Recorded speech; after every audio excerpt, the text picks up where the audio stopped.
I'm just sitting here on my patio, just kind of thinking about things. I like to just give independent thought to things that are going on in the world and really, see how I can improve on them or make them better. And for whatever reason, a lot of times when we have a conflict or a difference of opinion or a disagreement, a lot of times we are so quick to immediately attribute that to racism when it's between two people of two different backgrounds or two different cultures or two different races. Um, but I think that's a mistake because we've given this broad, sweeping definition um, to racism, and a lot of times we scared to really talk about or have the real difficult conversations. But when you're trying to ascend in the world, whether it's in corporate America, whether it's through, entrepreneurship, whether you're a blue collar worker, the higher you ascend, you are going to be in positions where you have to do business with, get along with, and build relationships with people of different races and backgrounds. And so, in order to do that successfully, you have to have a certain level of empathy and understanding because we all come from different parts of the world. We were all raised differently. And so you have to enter every relationship, every interaction with the idea that you're not going to judge people based on your own perception or vantage point of the world. Um, Sometimes that's not easy to do. But in order for you to be successful, you have to have that level of empathy and understanding about the people that you're dealing with and working with. When it comes to racism, there are essentially three types. Right? There's interpersonal racism, which is racism between and amongst people. Somebody calls you a name, somebody treats you a certain type of way, specifically based on your race or your background. Right? That's interpersonal racism. The second type of racism is institutional. Right? Certain institutions, certain systems that have been set in place in society for whatever reason disproportionately affect or hinder people of certain backgrounds or races. Right? That's institutional racism. We all understand that.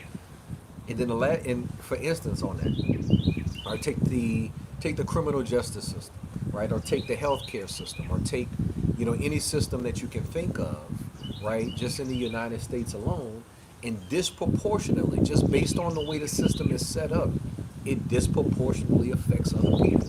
That's institutional racism. Now, there are things collectively that we can all do to help or fix that, right? But the fact of the matter is, individually, we don't have a whole lot of power in those situations. Those things take a collective effort of society. That's institutional racism. The last form of racism is internal racism. That's when we internalize the things that the outside world and how the world perceives us. That's when you internalize certain ideas or stereotypes about yourself or other people, and you live or act in accordance with those internal thoughts. When it comes to how we conduct and control our lives, right, we have some control over interpersonal, um, racism and how we interact with people, right? If somebody is not if somebody's being racist towards you, you can exit that situation, right? The only time that becomes a problem is when they are in a position to make decisions about your life. But if somebody's not in a position to make a decision about my life, I don't really care whether they're racist or not, right? It does not affect me. We live in a free country. People have the right to think or feel how they think.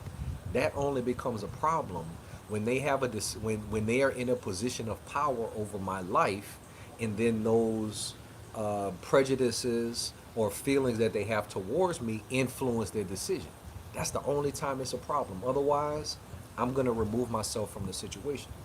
Again, institutionally, so lot of things that we can't control individually, but the goal is collectively as a society to eliminate institution. But when it comes to internalizing how you view yourself, how you view other people, how society may view or not view you, and how that affects how you move forward in life, right? That's what we have control over. I have control over whether or not someone's actions towards me are going to affect me, right? How I react to those gestures, right? The positions I put myself in life, how I treat other people.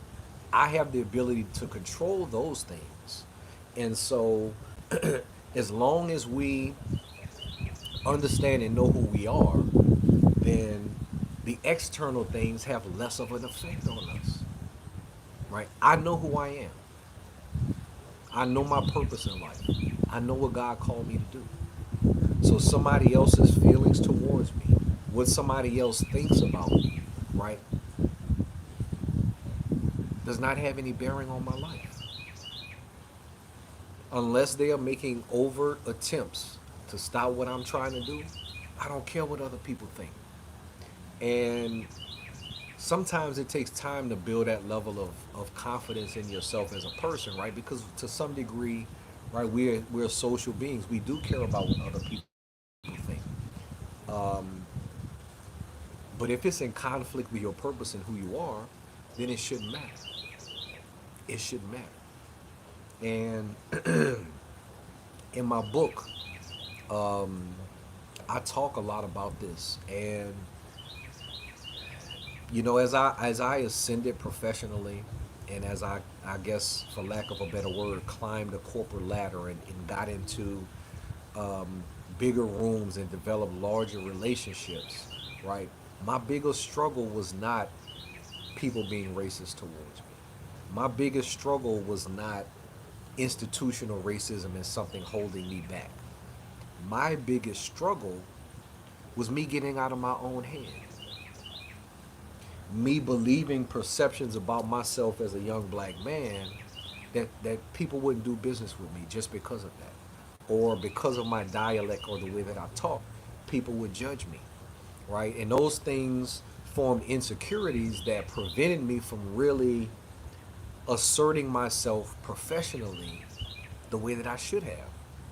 Because this is what I tell people, especially minorities in the corporate world or in business or just in areas in general where you're the only one that looks like you, right? That is a reality that we have to deal with. In my industry, for the past 25 years, we make up less than 5% of professionals.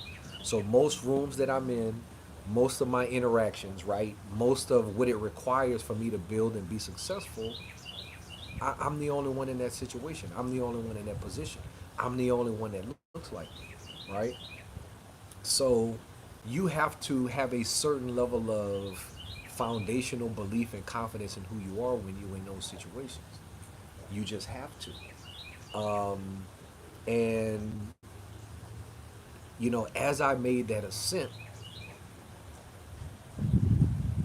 what I recognize or realize is that as long as you bring value to people's lives, where you're from, what you look like, or any of these other superficial things don't matter, right?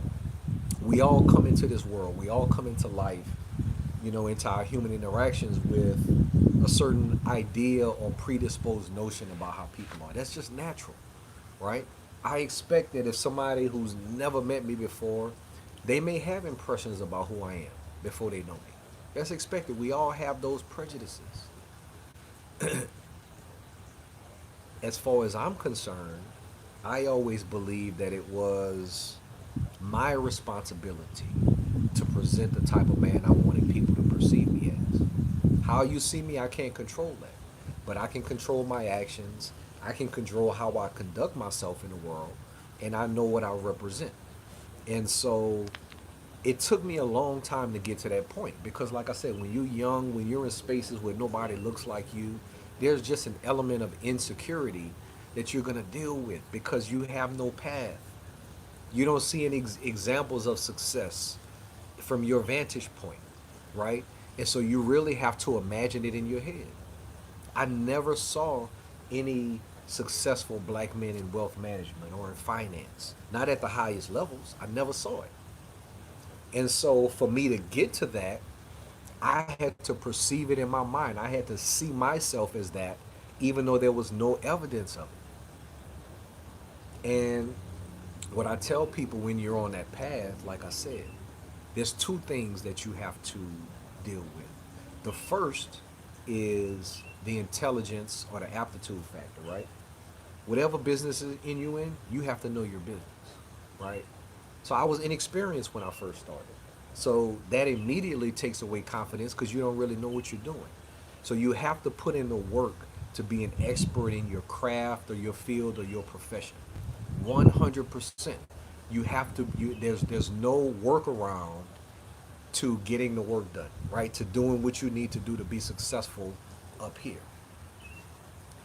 But to truly build wealth in the world, it requires relationships.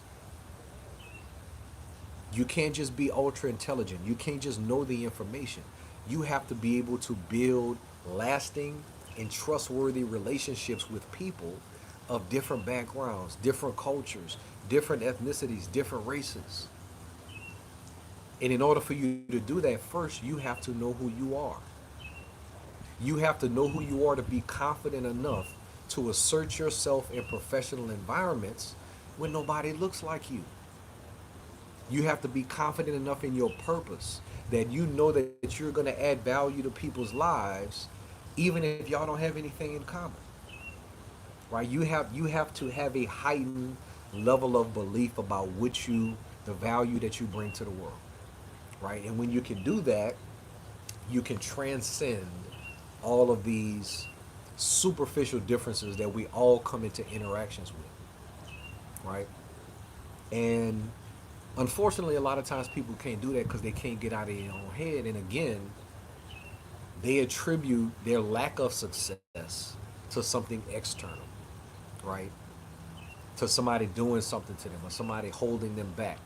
But honestly, it's all up here. It's all up here. We we are in 2025. Of course, there are people who don't want to see you win. There are people that don't like you. There are people that don't hate you. But nobody can withhold information from you. Nobody can stop your effort. Nobody can stop your work ethic, right? There's no system or process that you don't have access to in 2025 to hinder your success. So, what other people's opinions about you, those things do not matter anymore. Those things cannot stop you. And so, we got to get out of our own head and understand that we can only control the things that we have the power, right? And when you get to that point, what people think really doesn't matter. How people feel about you really does not matter as long as you know that you are adding value to the world. And that's really one of the main points, that I talk about in my new book, The Art of Diversity Selling, because it's not just a book about sales. It's not just a book about business development and how to get clients. It is really a book about understanding and knowing your purpose. Because once you know your purpose, that purpose is going to carry you through all of the trials and tribulations that you face and is going to develop you into someone that can clear the path for all of the people that come behind you. But the first step is you have to understand your purpose. You have to understand God's original instruction in your life. And once you do that, nothing can stop you. Wealth Mindset, JD Garnier, jdgarnier.com. Y'all have a good afternoon.